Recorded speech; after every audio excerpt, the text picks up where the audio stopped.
இயல் 6 துணை பாடம் உணர்தல். பாடம் அறிமுகம். இன்று எல்லோரும் பொருள் மற்றும் பணத்தை சேர்ப்பதில் மும்முரமாக உள்ளனர். நாளுக்கு நாள் அதிக ஊழல் செய்து மக்களில் பலர் சுயநலவாதிகளாக மாறி வருகின்றனர். ஆனால் இன்றும் சமூகத்தில் ஒழுக்க விழுமியங்களை நிலைநிறுத்துவதில் ஈடுபடுபவர்கள் பலர் உள்ளனர். அப்படிப்பட்டவர்கள் சமூகத்தில் மதிக்கப்படுகிறார்கள். தார்மீக விழுமியங்கள் எப்போதும் பொது வாழ்வில் வெற்றி பெற்றுள்ளன.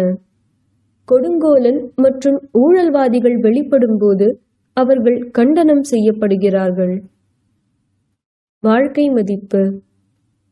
ஆசிரியரின் தன் கடமையிலிருந்து என்றும் தவறாதிருத்தல், மாணவர்கள் ஆசிரியர்கள் மீது கொண்டுள்ள பற்று, மற்றவர்களுக்கு உதவுதல், நன்மை செய்தால் நன்மையும் கெடுதல் செய்தால் கெடுதலும் வரும் என்பதை உணர்தல்.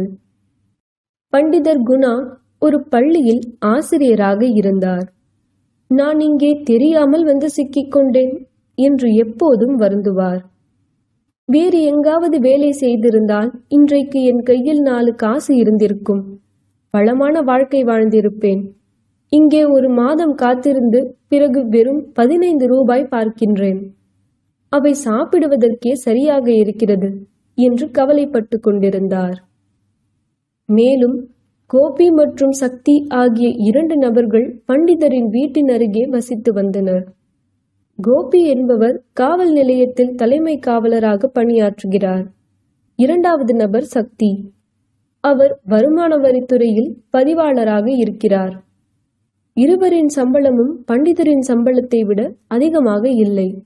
ஆனால் அவர்களின் வாழ்க்கை அமைதியாகவும் மகிழ்ச்சியாகவும் இருந்தது. மாலையில் வேலை முடிந்து வீட்டிற்கு வரும்பொழுது குழந்தைகளுக்கு பழமும் இனிப்பும் வாங்கி வந்து கொடுப்பார்கள். இருவருக்கும் வேலைக்காரன் இருந்தனர். வீட்டில் நாற்காலிகள், மேசைகள், விரிப்புகள் போன்றவை இருந்தன.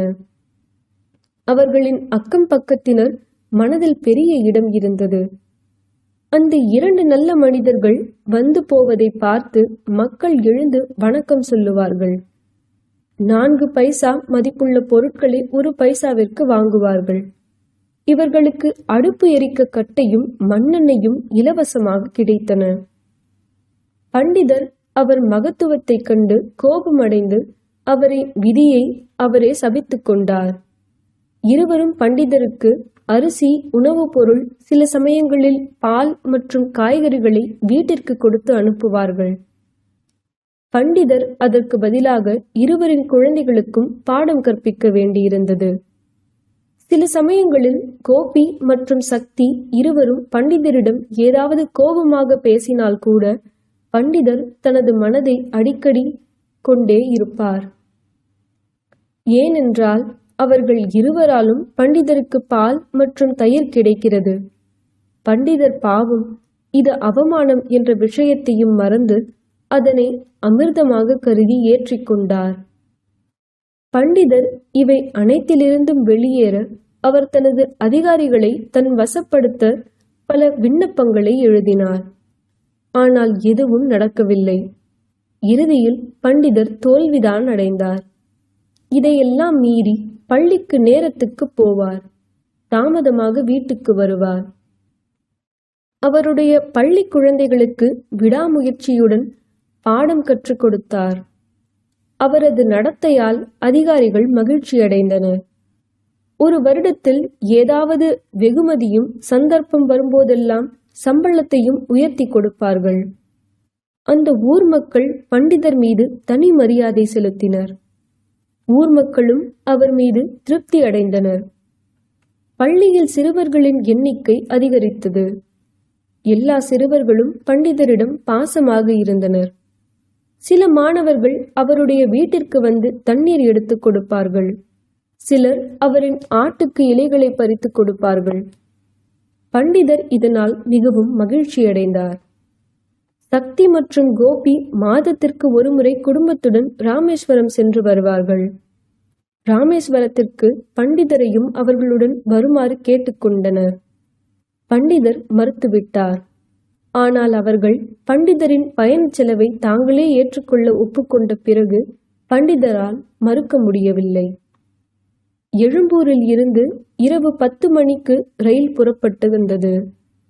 இவர்கள் சாப்பிட்டுவிட்டு ரயில் நிலையத்தில் அமர்ந்தனர். ரயில் வந்ததும் சுற்றிலும் கூட்டம் அலைமோதியது. ஆயிரக்கணக்கான பயணிகள் சென்று கொண்டிருந்தனர். இந்த அவசரத்தில் சக்தி முதலில் சென்று விட்டார். பண்டிதரும் கோபியும் ஒன்றாக ஒரே பெட்டியில் அமர்ந்திருந்தனர். இடப்பற்றாக்குறை இருந்தது. ஆனால் கோபி உட்கார விரும்பிய பெட்டியில் 4 பயணிகள் மட்டுமே இருந்தனர். கோபி ஒரு பயணியை கடிந்து கொண்டு அவரை எழுந்திருக்கச் சொன்னார். பின்னர் அந்த பயணி, இது காவல் நிலையம் அல்ல, கொஞ்சம் பார்த்து பேசுங்கள் என்றார். கோபி, நீங்கள் யார் என்று பயணியிடம் கேட்டார்.